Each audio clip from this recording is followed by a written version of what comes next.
36 000, c'est le nombre de demandeurs d'emploi qui vont être exclus durant l'année 2026. Pour beaucoup d'entre elles et d'entre eux, ce sera direction le CPAS. Ce débat a eu lieu, mais comment va-t-on désormais encadrer ces demandeurs d'emploi? Le contrôle revient-il à les encourager à aller vers l'emploi? Qu'est-ce qu'on peut faire dans le cadre des compétences bruxelloises? On a beaucoup de questions et un débat à tenir. Bienvenue sur le plateau de Versus.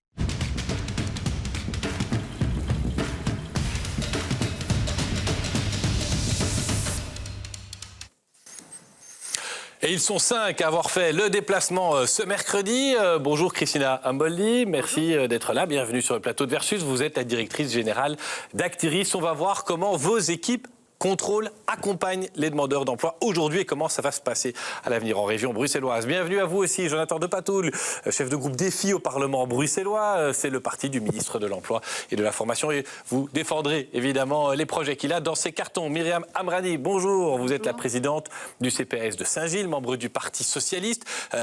Les communes, première ligne finalement dans cette réforme et dans d'autres. Et on verra ce que vous constatez déjà en ce début d'année. Loubna Azmoud, bonjour, bienvenue. Bonjour. À vous aussi, député MR au Parlement bruxellois. Vous suivez ces questions, vous avez interpellé et on verra dans quel sens. Et bonjour à vous, Julie Lambotte de l'UCM Bruxelles. Bonjour. Une voix patronale, on verra avec vous ce que vous attendez, vous, les employeurs, ou en tout cas certains employeurs. Mais peut-être, Madame Amrani, cette première question, aujourd'hui, on est à la fin du mois de janvier, on l'a dit, 36 000 demandeurs d'emploi exclus sur l'année dans votre commune. Ça se manifeste comment? Est-ce que c'est une vague ou vous avez pu gérer les premières, allez, on va dire les 3 premières semaines de demande et d'exclusion?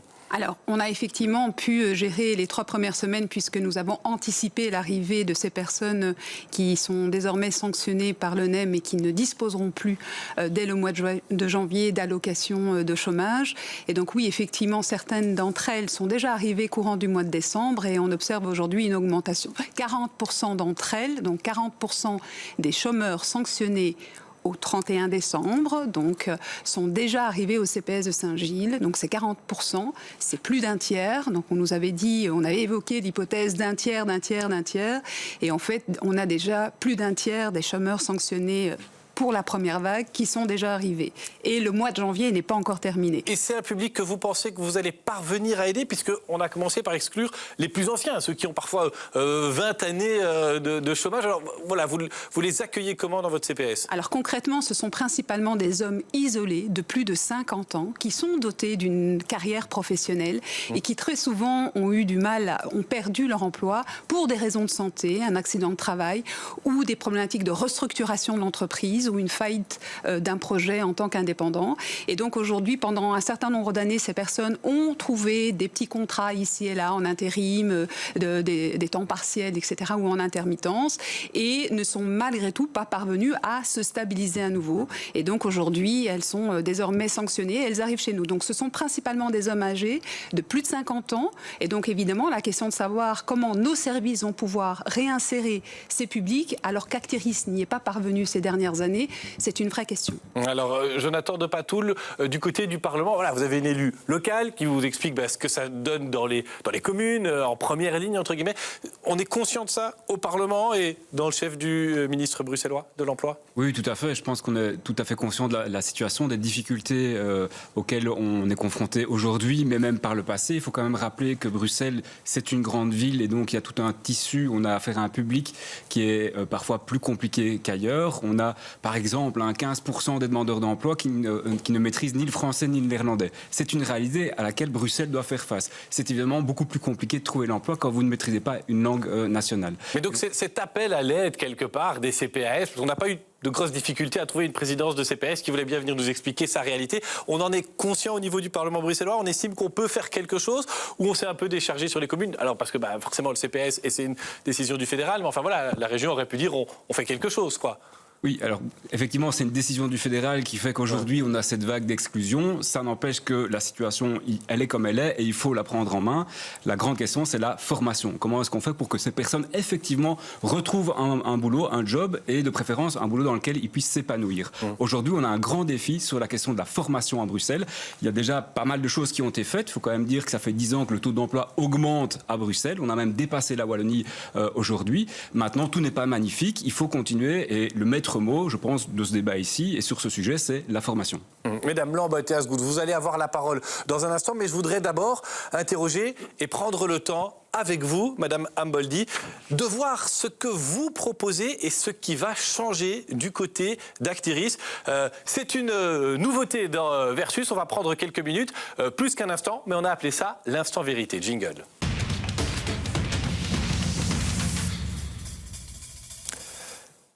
Christina Amboldi, aujourd'hui, au début 2026 et pendant l'année 2025, un demandeur d'emploi, un chômeur indemnisé à Bruxelles, il est suivi, il est éventuellement sanctionné s'il ne suit pas suffisamment dans les règles actuelles ? Alors, dans les règles actuelles, il faut savoir que nous accompagnons tout chercheur d'emploi. D'accord, d'une manière plus ou moins intensive. Ici, ce qu'il faut savoir, c'est par rapport à la réforme Arizona, comme pour les CPS, nous avons anticipé ce qui allait arriver. Donc, qu'est-ce que nous avons fait ? Nous avons organisé des séances d'information avec la collaboration des CPS. Nous avons informé les gens en disant, voilà, si vous avez reçu un courrier de l'ONEM, venez nous voir, on a une séance d'info, on travaille avec les CPS pour pouvoir vous expliquer. On a fait des permanences dans nos antennes, 3 demi-jours par semaine. Nous sommes accessibles pour toute personne qui souhaite poser des questions par rapport à la situation, au courrier qu'ils ont reçu. Nous avons également remobilisé, c'est-à-dire qu'on a contacté toutes les personnes de la première vague qui allaient potentiellement être exclues des allocations du chômage pour dire, nous sommes là, on est là pour vous aider, donc si vous voulez, on est là pour travailler avec vous. Donc ça, on a anticipé l'urgence. Les gens qui sont venus à ces séances d'infos, ce sont par essence ceux qui sont peut-être capables de comprendre, de suivre, ce ne sont pas les plus en décrochage quand même. Non, nous avons eu pas mal de gens qui sont venus, qui étaient avec 15, 20 ans d'allocation de chômage et qui étaient abasourdis par ce qui leur tombait dessus et qui viennent... Bon, il faut savoir que les gens, ils sont un peu désespérés. Hein. Ils arrivent chez nous en disant « Qu'est-ce que je vais faire ?» Comme l'a dit Mme Rani, ce sont en général des personnes d'un certain âge qui du jour au lendemain... différents profils de demandeurs d'emploi. Brossez-les-nous et quels sont ceux qui ont un profil qui vous inquiète le plus comme directrice d'Actiris, dont vous vous dites, pour cela, ça va être vraiment difficile de trouver quelque chose. Je pense que les personnes de la première vague, donc ceux qui vont être exclus, ça va être le plus difficile. Pourquoi ? Et parce que c'est des personnes qui n'ont pas d'activité depuis de nombreuses années, ils ont un certain âge, on va bien se l'avouer, que c'est pas le public que les employeurs vont engager tout de suite. Donc c'est vraiment pour moi. Et il y a aussi les femmes qui sont monoparentales, en famille monoparentale, qui doivent gérer la famille, qui ont souvent des temps partiels et qui vont se retrouver sans rien. Donc pour moi, je pense que là, on a vraiment un souci. Et pour moi, la priorité des priorités, ça reste nos jeunes.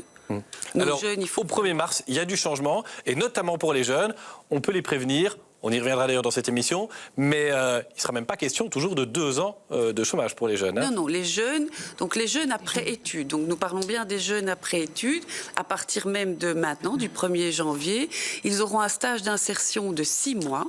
Donc pendant 6 mois, on va les accompagner. Ils doivent avoir 2 évaluations positives et ensuite, ils pourront demander leurs allocations d'insertion pendant 1 an. La situation avant la réforme, c'était 12 mois de stage et 3 ans d'allocation d'insertion. Donc la fenêtre de prise en charge pour nous se rétrécit vraiment très très fort.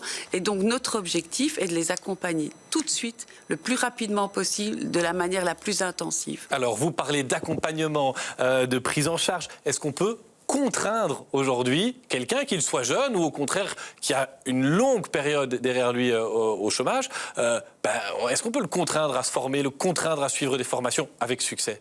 Donc nous, on est là pour leur expliquer, selon leurs besoins et leurs profils, tout ce qui existe et tout ce qu'on peut mettre en place.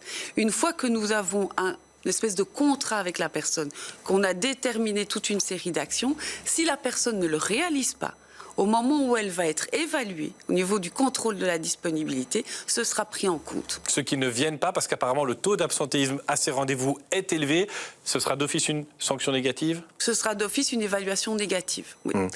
Dernière chose, vous avez été interrogé au Parlement et vous avez souligné qu'il y a un moratoire, comme pour d'autres services publics, sur les engagements et même sur les remplacements. Est-ce qu'aujourd'hui, vous avez le staff pour assurer vos missions à Actiris ? On va faire en sorte.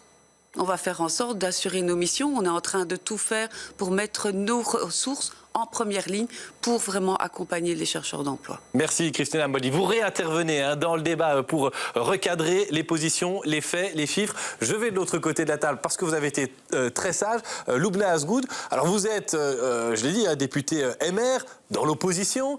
Quel regard vous jetez, vous, sur ces réformes et je veux dire, sur l'application à Bruxelles? On l'a dit, on a une présidente de CPS qui dit j'ai beaucoup de demandes, je m'attends à ce que ce soit difficile pour certains, c'est confirmé par le service public Actiris. Vous estimez quoi, qu'on fait ce qu'il faut quand même à Bruxelles pour aider les gens à passer du chômage au monde du travail? Alors je vais commencer par dire que la réforme du chômage, l'objectif n'est pas d'envoyer les gens au CPS, mais bien de les remettre à l'emploi. Alors, Madame Lamboldi l'a dit, Actiris aujourd'hui se prépare. Ce qu'on voit surtout, c'est qu'aujourd'hui, pour les politiques de l'emploi, pardon, je ne sais pas si je peux m'arrêter, si je peux reprendre. Allez, continuez, on est dans les conditions du direct. Ça va. Et donc je vais reprendre tout. Je vais tout reprendre. Et donc aujourd'hui, la réforme de l'emploi, l'objectif de la réforme de l'emploi, c'est de pouvoir mettre les gens à l'emploi et pas de les envoyer au CPS. Et donc, Madame Lamboldi nous a expliqué tout de suite ce que Actiris a mis en place et compte encore mettre en place. Le rôle de la région est important parce que les régions aujourd'hui sont impliquées pour pouvoir ont les compétences pour remettre les gens à l'emploi. Il y a le Forum en Wallonie et le VDAB en Flandre. Nous avons ici Actiris, qui est l'outil bruxellois. Cet outil doit pouvoir être réformé aujourd'hui pour aller plus vite. Vous avez parlé de cas, et je comprends, je pense que c'est important d'en parler aussi. Les personnes qui sont aujourd'hui, qui arrivent chez vous aujourd'hui, font partie de la première vague. Cette première vague, il faut savoir que c'est des personnes qui sont ceux qui ont été exclus à partir du 1er janvier sont des personnes qui sont au chômage depuis plus de 20 ans. Mais qui ont eu des moments de travail, hein. Voilà, on l'entend. Alors moi, je voudrais avoir la parole patronale là-dessus, Madame Lambotte, parce que des gens qui ont travaillé, parfois quelques mois, peut-être quelques années, mais qui sont dans les premières vagues d'exclusion, qui sont peut-être parmi les plus âgés. Est-ce que c'est ce public-là qu'on est le plus, je veux dire, pressé d'engager, ou bien on attend d'avoir plutôt des petits jeunes? C'est ça qui est souvent recherché par les employeurs. Ou il y a de la place pour tout le monde, honnêtement, à Bruxelles? Il y a de la place pour tout le monde, pour autant que ça réponde aux besoins de l'entreprise. Et ça, je pense que c'est vraiment un élément très essentiel dans toute cette politique de remise à l'emploi, parce que comme Madame Azgoud l'a dit, l'objectif de la réforme, ça n'est pas de priver les gens de revenus, mais c'est de les remettre à l'emploi, dans un emploi durable. Et donc oui, il y aura de la place pour tout le monde. Maintenant, il faut que ces personnes répondent aux besoins des entreprises. On entend souvent que c'est difficile, notamment à Bruxelles, de trouver du personnel qualifié, que l'offre ne correspond pas à la demande dans un sens comme dans l'autre. Alors, vous avez besoin de quoi, comme type de profil, les employeurs ? Il y a effectivement, pour moi, l'essentiel, c'est que les politiques qui sont développées à l'heure actuelle au niveau de la région se basent sur des informations qui, à mon sens, sont incomplètes.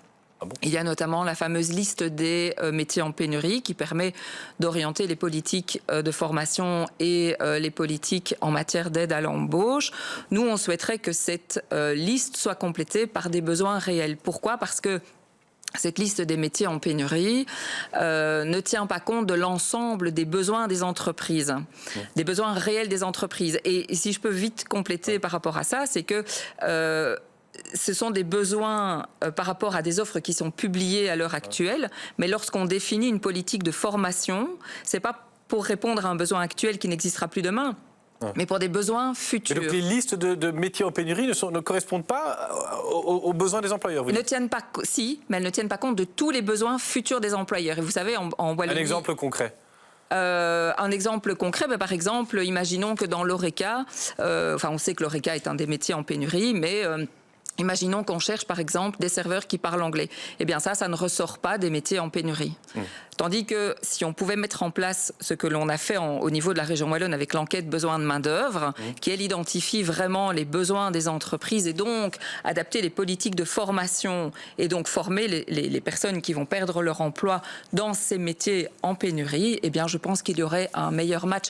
Et Monsieur de Patou l'a dit, il y a un problème de matching entre les compétences des chercheurs d'emploi et des besoins, et ça passe par la formation. Et il faut adapter la formation aux besoins des entreprises. Myriam Amrani, vous allez réussir au CPS de Saint-Gilles à former ces gens qui parfois ne travaillent plus, en tout cas de manière continue, depuis plus de 10 ans, 12 ans? On le fait déjà, donc ça fait un certain nombre d'années que les CPS disposent de pôle emploi, d'un service emploi ISP au sein de leur institution.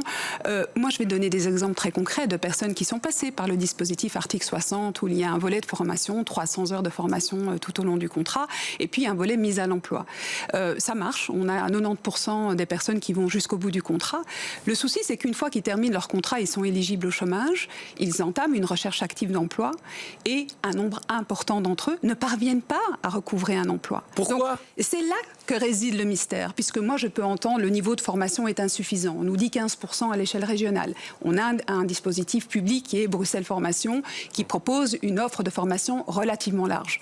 Je pense qu'il y a un autre souci qu'on n'ose pas toujours affirmer publiquement, qui est celui de la discrimination. On a un souci à pouvoir permettre à des femmes en situation de monoparentalité d'aménager des horaires de travail, de pouvoir offrir un accès en termes de garde d'enfants et de crèche. On est en insuffisance de ce point de vue-là. Autre chose, la question du handicap, la question de l'âge, je l'évoquais, la plupart de celles et ceux, et principalement des hommes aujourd'hui en janvier, qui sont arrivés au CPS de Saint-Gilles, sont des hommes de plus de 50 ans. Arrivé à un certain âge, il y a un tabou. Donc ce tabou-là, il va falloir le lever, parce que ces hommes qui sont arrivés au CPS de Saint-Gilles sont dotés de compétences et d'une expérience probante. Julie Lambot, Loubna Asgoud, on a un problème dans le chef des employeurs, on n'est pas prêt effectivement à aménager des horaires. Madame a évoqué les parents solos ou pour les 50+. Vous pouvez répondre toutes les deux. Hein. Oui, je vais commencer. Moi, je voudrais... Enfin, effectivement, il y a peut-être certains peut-être a priori de temps en temps, mais je voudrais qu'on ne stigmatise pas tous les employeurs. On le voit, nous, dans les chiffres qu'on gère au niveau des services que nous avons chez UCM, on engage et on a des travailleurs de tout âge et de toute la diversité. Donc, je voudrais tout d'abord qu'on ne stigmatise pas tous les employeurs. Mais pour engager, il faut avoir les reins solides. Et à l'heure actuelle, la conjoncture, le contexte économique à Bruxelles est relativement compliqué. On va avoir prochainement la publication d'un rapport, d'un baromètre PME, où on va avoir un petit peu les tendances sur Bruxelles. L'année dernière, c'était très mauvais. Les entreprises, même celles qui ont les reins solides, n'ont pas les moyens pour engager sur du long terme. Et donc, il y a un problème, effectivement, de pouvoir soutenir ces entreprises pour leur permettre aussi d'engager. Et j'entends Mme Amrani de parler de discrimination par rapport aux femmes monoparentales. Moi, je ne demande pas mieux, effectivement, qu'il y ait plus de crèches. Je suis moi-même une maman. Bon, je n'ai plus besoin de crèche, mais peut-être ma fille en aura besoin un jour, mon fils aussi. Donc, je ne demande pas mieux, mais je veux dire, ça ne se joue pas au niveau des entreprises. Jonathan de Patoul, est-ce que dans cette notion d'exclusion des chômeurs, dans cette discussion aussi sur la formation et l'offre inadéquate, est-ce qu'à un moment donné, on va intégrer à Bruxelles le rapprochement d'Actiris et de Bruxelles Formation? Pourquoi pas la fusion? Est-ce que c'est quelque chose qu'on pourrait, dans le contexte actuel, où finalement on n'est pas contraint par un accord de gouvernement, il n'y en a pas, est-ce qu'on pourrait avancer là-dessus?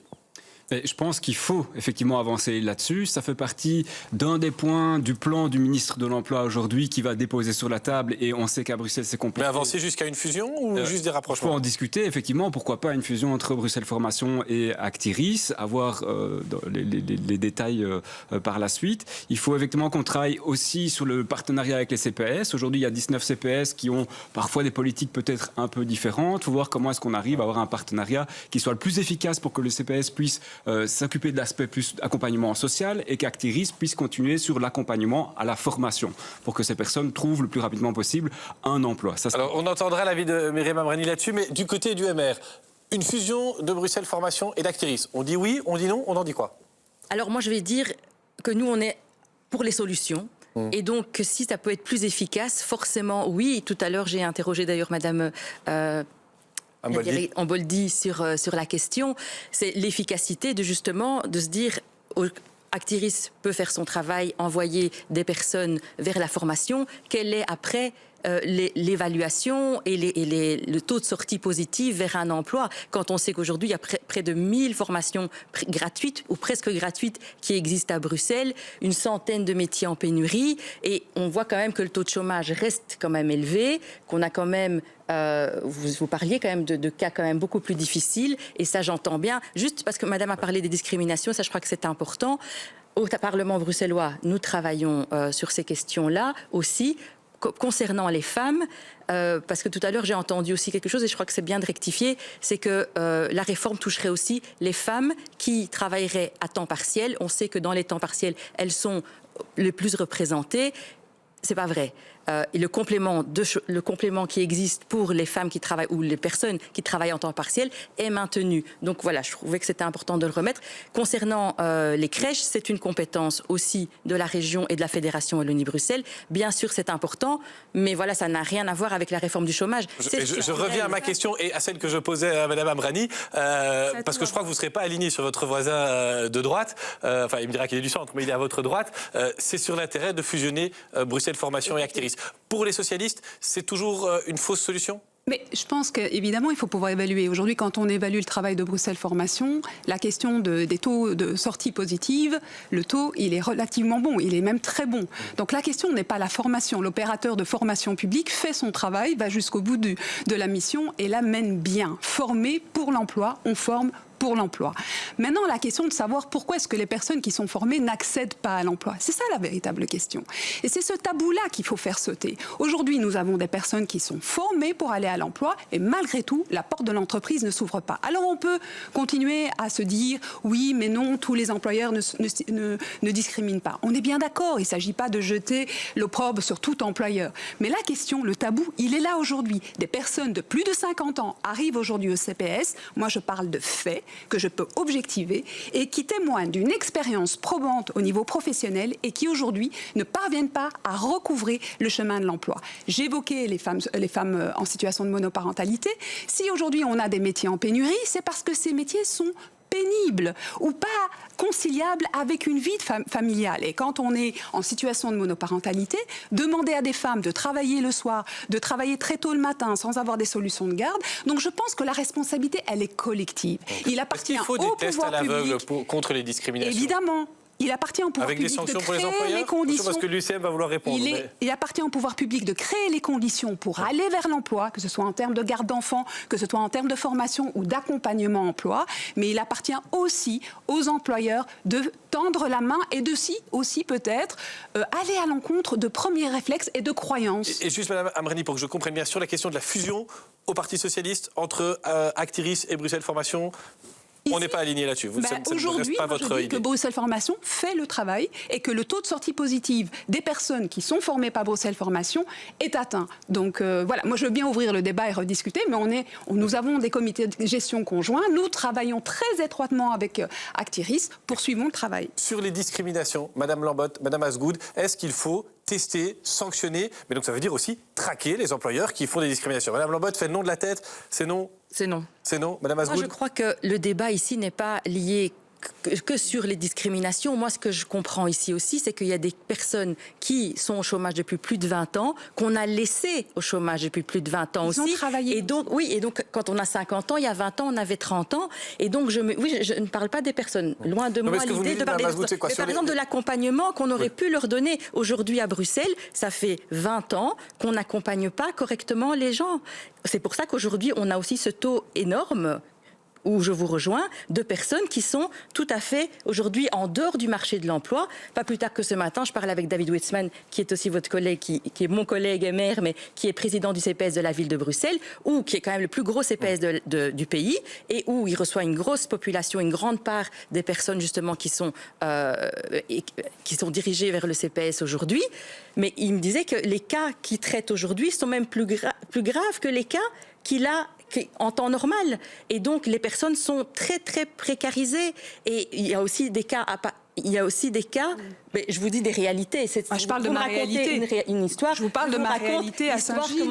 Les profils sont assez similaires. Et donc aujourd'hui, moi, ma question, c'est de se dire aussi, puisque vous êtes du Parti socialiste, qu'a fait le PS depuis 20 ans pour les politiques de l'emploi à Bruxelles? Ça aussi, aujourd'hui, Actiris met des choses en place pour aller plus rapidement. Nous aussi, donc nous avons des résolutions pour aller plus rapidement et pour accompagner les personnes vers une formation, un emploi ou je vais résumer la question et comme ça Mme Ambrani pourra répondre. Est-ce qu'au Parti socialiste, on a laissé faire? Est-ce qu'on s'est accommodé de personnes qui peut-être calculaient le temps pendant lequel ils auront droit ou non à des allocations, travailler ce qu'il faut mais pas trop, peut-être travailler au noir pendant qu'on bénéficie de l'allocation? Est-ce qu'on n'a pas laissé faire ça pendant quelques années à Bruxelles? Ce qu'on a fait, ce que le Parti socialiste a fait en région bruxelloise, c'est développer des politiques d'emploi et de formation. Sans le Parti socialiste, il n'y aurait pas des dispositifs d'insertion et d'emploi tels qu'ils existent aujourd'hui. Alors on peut les critiquer, ils sont critiquables, mais ils ont le mérite d'exister. Les organismes d'insertion socio-professionnelle, les missions locales, les autres types d'organisations, associations qui accompagnent les publics les plus éloignés du marché de l'emploi. Il faut savoir que ce sont des légions de Bruxellois qui ont été formés par ces dispositifs. Alors aujourd'hui, un nombre important mais là, on parle de ceux qui ne sont pas revenus dans le chemin de l'emploi. Un nombre important d'entre eux ont quitté la région, puisqu'une fois qu'on trouve l'emploi, la vie va mieux, on quitte Bruxelles. Et Bruxelles continue à accompagner celles et ceux qui sont toujours les plus éloignés, les primo-arrivants, qui sont les plus éloignés du marché de l'emploi. Et donc oui, ces dispositifs existent. La question est de savoir si ces dispositifs n'existaient pas, ce serait probablement encore pire. Alors je vais l'essayer autrement avec Jonathan de Patoul. Est-ce que dans l'idée d'exclure des gens d'une aide sociale, il n'y a pas un côté très politique, mais dans le sens positionnement, sanction de celui qui ne travaillerait pas, voire revanchard quelque part? Est-ce qu'il n'y a pas un peu de ça? Ben, évidemment, on fait de la politique, donc il y a des positionnements qui sont aussi un peu plus politiques en fonction de où on est sur l'échiquier politique, à gauche ou à droite. Voilà. Moi, je voudrais juste réagir, parce que je l'ai rappelé au début, le taux d'emploi à Bruxelles, il a augmenté ces 10 dernières années. Il a dépassé celui de la Wallonie, où le MR est à la manœuvre. Et si on prend le taux de chômage à Anvers, la région d'Anvers, qui est une grande ville, et c'est ça qu'il faut comparer, avec le taux de chômage de Bruxelles, eh ben, on est plus ou moins à la même chose. Il y a 1% d'écart entre Bruxelles et la région d'Anvers. Donc oui, on est confronté à des difficultés qui sont les difficultés liées aux grandes villes. C'est pas pour autant qu'il faut dire qu'il faut rien faire et que tout est magnifique, pas du tout. Il faut avancer et comme je l'ai dit depuis le début, c'est la formation qui est la clé, c'est d'amener plus de gens à la formation et à un moment donné, il faut obliger les gens à se former, il faut développer les formations. Julie Lambotte, sur la comparaison entre Bruxelles et les autres régions quelque part, est-ce que vous adhérez à cette idée que finalement à Bruxelles, on travaille mieux pour la remise à l'emploi que les Wallons et les Flamands? Non, je ne dirais pas qu'on travaille mieux. Je pense qu'il y a eu... alors moi, je le dis depuis... J'ai déjà dit sur votre plateau précédemment, je trouve que c'est dommage d'avoir attendu cette réforme Arizona pour se poser les vraies questions de comment on doit accompagner et ce qui doit être fait pour ramener les gens sur le marché du travail. Parce que l'objectif, c'est vraiment ça. Hein.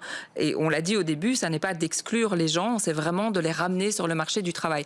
Maintenant, on a une spécificité à Bruxelles, avec un marché de l'emploi qui est particulier par rapport aux autres régions, par rapport à un écosystème économique aussi. On n'a pas les mêmes entreprises à Bruxelles qu'on a en Wallonie, ni qu'on a dans le nord de la Belgique. Donc il faut en tenir compte à un moment de ces spécificités pour essayer de créer ce fameux matching. Et donc de lever en compétence ces gens. Et oui, on le sait, il y en a qui ne pourront pas retrouver un travail, mais en tout cas, il faut amener le maximum de ces gens par notamment un bilan de compétences. Christina Amboldi, qui est en retard de temps de parole, sur cette différence entre Bruxelles, la Flandre, la Wallonie. On sait aussi que régulièrement, il y a des campagnes pour dire venez travailler en Flandre, venez travailler en Wallonie. Vous les relayez, vous d'ailleurs, auprès d'Actiris. Ça ne marche pas toujours énormément, ou bien vous arrivez vraiment à faire en sorte que les gens sortent de Bruxelles pour aller travailler, et puis s'ils pouvaient revenir ici payer leurs impôts, ça aiderait parfois les caisses publiques. Mais est-ce que ça fonctionne ou pas, ces navetteurs de l'emploi, mais hors Bruxelles? Depuis quelques années, la mobilité interrégionale fonctionne bien, c'est-à-dire qu'on a quand même augmenté, on est déjà à plus de 50%, 51% de Bruxellois qui vont travailler, qui sortent de Bruxelles pour aller travailler, on est à plus de 50%. Les choses s'améliorent, mais il y a encore du travail, et le problème, on l'a dit, c'est les compétences linguistiques. Donc voilà, vous avez dit que vous êtes très inquiet d'ailleurs de toute tout ce public que vous voyez à Actiris qui ne maîtrise pas le français. On va les détecter le néerlandais, plutôt. oui. Oui, le français ou le néerlandais. On va les détecter plutôt. Oui, donc ça maintenant avec le nouveau dispositif qu'on a mis en place, donc au moment de l'inscription, les gens doivent vraiment s'auto-évaluer par rapport au test linguistique et une personne qui ne parle ni le français ni le néerlandais sera automatiquement orientée vers un processus de formation. On lui laissera plus le choix, c'est d'abord la Madame formation. Amrani, sur les langues, parce qu'après je voudrais parler des jeunes. C'est aussi un point de la réforme à venir, mais sur les langues. J'avais pas de remarque sur les langues, mais j'avais une remarque sur le profil aussi des travailleurs aujourd'hui, ce que j'appelle les travailleurs pauvres. Donc quand ils viennent solliciter une aide sociale complémentaire au CPS, complémentaire à leur revenu du travail. Donc on a des travailleurs, ils sont graphistes, ils sont journalistes, ils sont artistes, et ils n'ont pas de quoi vivre dignement, et ils sollicitent l'aide du CPS. Alors là, ce sont des personnes qualifiées, ce sont des personnes et qui dotées d'une gagnent, expérience. elles travaillent, mais elles travaillent quoi, 5 jours par semaine, 3 jours par semaine? Par intermittence. Et donc, en fait, certaines parviennent à obtenir un complément chômage, d'autres pas. Certains rêvent encore du statut d'artiste. Et ça, c'est aussi une réalité de ce qu'on appelle aujourd'hui le phénomène de déclassement et de paupérisation de travailleurs. Et je pense que ça, c'est important de l'avoir en tête aussi. Donc, il n'y a pas que les travailleurs infraqualifiés sur le plan numérique ou sur le plan des langues. Nous avons aussi des travailleurs qui sont clairement compétents, dotés de compétences, mais qui aujourd'hui ne parviennent pas à obtenir un salaire digne et avoir un temps horaire complet. Ok, alors ça m'amène vraiment à cette question que je voulais aborder parce qu'il nous reste encore un peu plus de 5 minutes dans ce débat. Mais c'est cette question des jeunes. Et donc il va y avoir du changement. Vous l'avez dit, Madame Amboldi, ils seront évalués plus tôt, plus vite.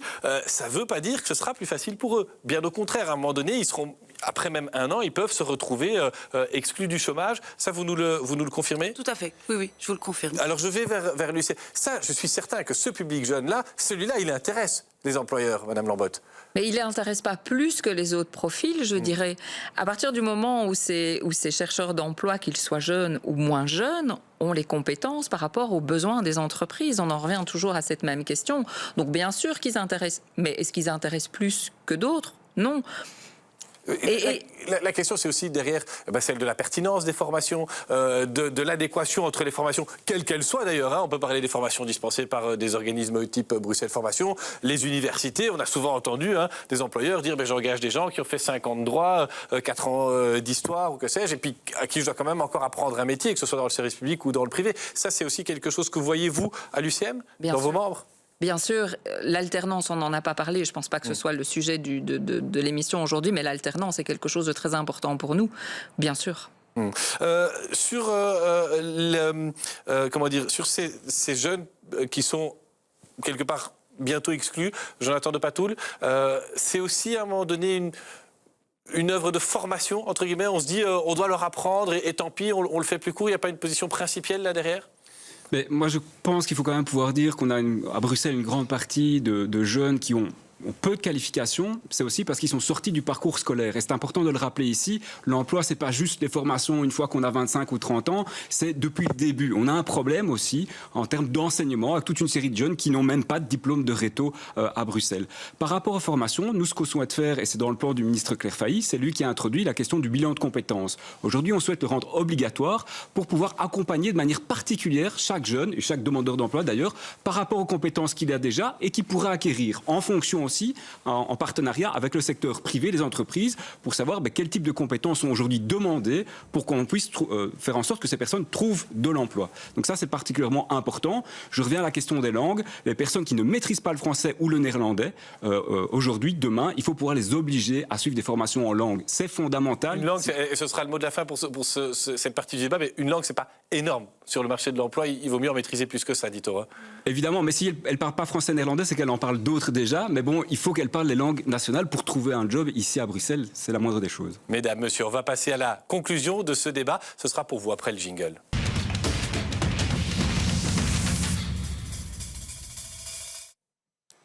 Voilà, et pour conclure, Madame Amrani, qu'est-ce que vous voulez retenir, vous, comme présidente de CPS, des changements qui sont là devant nous la réforme, ce sera au mois de mars pour l'exclusion et la mise en œuvre à Bruxelles. Alors, un premier point, c'est celui de dire transfert de compétences, transfert de charges, transfert de moyens. parce qu'aujourd'hui, les CPS du pays sont dans de grosses difficultés financières. Et donc, on n'a pas de souci à assumer cette mission à la condition qu'on nous en donne les moyens. Et aujourd'hui, nous n'en avons pas les moyens. Et les compensations partielles du fédéral ne suffiront pas. Il importe aussi de pouvoir, ces chercheurs d'emploi qui ne relèvent plus de l'ONEM et donc de l'accompagnement d'Actiris, vont devoir être accompagnés par les CPS en collaboration potentiellement avec les missions locales ou d'autres organismes. Il nous faut donc un transfert de moyens aussi au niveau régional. Ça, c'est important, transfert de moyens. Je voudrais quand même avoir un mot pour celles et ceux, et en particulier pour les femmes, qui ont un conjoint qui travaille et qui aujourd'hui, en janvier, n'auront plus d'allocation et qui vont se retrouver dans une situation de dépendance économique à l'égard de leur conjoint. Je pense à celles et ceux qui vont se retrouver sans ressources déjà fin janvier. Et là, pour moi, c'est vraiment un enjeu, puisque nous, au niveau du CPS, ces personnes ne seront pas éligibles, ne seront pas à même de pouvoir les accueillir et les accompagner. Un impensé dans cette réforme-là. Jonathan de Patoul, vous retenez quoi de ce débat en 20 secondes, s'il vous plaît? Mais très rapidement, nous, on n'est pas pour une politique d'exclusion, mais on est absolument pour une politique de formation. Et je crois que c'est ça qu'on doit retenir ici. La formation, elle est primordiale. C'est ça qui permet aux personnes de trouver un job, un boulot dans lequel ils puissent aussi s'épanouir. C'est quand même ça qui est important et qui permet ensuite d'avancer dans la vie, tout simplement. Donc la formation, c'est quelque chose de fondamental pour nous. Christina Amboldi, pour Actiris, qu'est-ce que vous retenez de tout cet échange d'aujourd'hui et des chantiers qui vous attendent là, dans les prochains mois? Nous, en tant que service public d'emploi bruxellois, on s'est mobilisé, on s'est préparé et on est là pour aider les personnes dans leur recherche d'emploi. Donc vraiment, on est là avec les moyens qu'on a actuellement, mais on s'est mobilisé, on s'est préparé et on est là pour les aider. Julie Lambotte, que dit la représentante finalement patronale que vous êtes, en tout cas des employeurs de l'échange qu'on a eu aujourd'hui? Je retiens que la formation, l'éducation, donc je pense que sont importants et qu'il donc il faut orienter tous les moyens budgétaires. Alors on sait ils sont limités, mais vers cet accompagnement des chercheurs d'emploi au travers d'une formation adaptée aux besoins des entreprises et donc renforcer cette collaboration entre le public, entre le privé et les partenariats avec le secteur privé. Loubna Azgoud, voilà, vous avez participé et entendu l'échange, des griefs sur la réforme fédérale, sur l'implication à Bruxelles. Alors à Bruxelles, c'est pas votre parti, vous êtes dans l'opposition. Que dit la libérale que vous êtes du chantier qui nous attend? Alors, je vais d'abord rassurer Mme Amrani sur les compensations qui viennent pour les CPS du fédéral. Il y a 2,4 milliards qui sont prévus. On les attend toujours. Oui, entre 2,4 milliards, c'est pas pour 2026, c'est entre 2026 et 2030. Une promesse de 100% du RIS qui sera remboursé donc pour cette année-ci, pour 2026. 2 ans. Pour 2026, 90% l'année d'après, 100% cette année. Des compensations doublées pour pouvoir soutenir justement les CPAS. Pendant 2 ans. Et donc, l'idée ici, vous avez 2,4 milliards jusqu'en 2030 pour soutenir la réforme. L'objectif, ce n'est pas d'envoyer les gens, je le rappelle, au CPS. Je ferme la parenthèse ici. Concernant, on voit bien que la clé ici, et je crois qu'on peut tous être d'accord, et encore ce matin en commission, la clé c'est l'accompagnement. Et c'est pour ça que nous, on a déposé des textes très clairs, avec le bilan de compétences justement obligatoire, avec aussi un accompagnement plus rapide, plus efficace et avec, au bout de 2 mois, une formation, un stage ou un emploi proposé. Et donc, la clé ici, c'est vraiment l'accompagnement. Je me réjouis qu'Actiris décide enfin de pouvoir aller plus vite. C'était un de nos souhaits. Et malheureusement, ça a fait défaillance ces dernières années. Aujourd'hui, les choses commencent à être prises en charge. C'est très bien. Nous déposons nos textes la semaine prochaine et j'espère avoir un consensus au Parlement. Merci à tous les 5 d'être venus pour ce débat. On se retrouvera la semaine prochaine avec un nouveau thème et de nouveau beaucoup de questions.